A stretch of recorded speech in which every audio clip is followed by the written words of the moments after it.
মাহিমা ও ফাতেমার জাদুময় অভিযান। রহস্যময় লাইব্রেরি। মাহিমা 15 বছর ও ফাতেমা 12 বছর।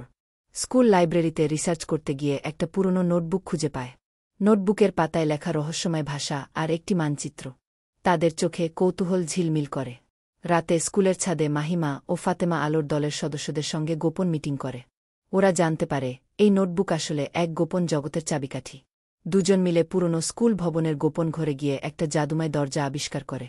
দরজার চারপাশে আলো ঝলমল করছে, মনে হচ্ছে এটা অন্য এক জগতের প্রবেশপথ। জাদুর জগতে হঠাৎ দেখা যায় অন্ধকারের রক্ষক এসে পড়েছে। সে আলো চুরি করে নিতে চায় এবং পৃথিবীকে অন্ধকারে ঢেকে দিতে চায়। মাহিমা ও ফাতেমা আলোর দলের সহযোগিতায় জিনির দেওয়া শক্তি ব্যবহার করে অন্ধকারের রক্ষকের সঙ্গে তুমুল যুদ্ধ করে। তারা একসাথে সাহস, বুদ্ধি ও ভালোবাসা দিয়ে অন্ধকারকে পরাজিত করে। তারা স্কুলে ফিরে আসে, যেন কিছুই হয়নি। But now they carry the secret of the magical world. লাইব্রেরির দরজায় তারা একটা নতুন নোট রেখে আসে।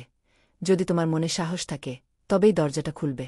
শেষ দৃশ্যে লাইব্রেরিতে এক নতুন ছাত্র হঠাৎ সেই নোট খুঁজে পায়। চোখে তার বিস্ময়, আর গল্পটা আবার নতুন করে শুরু হয়।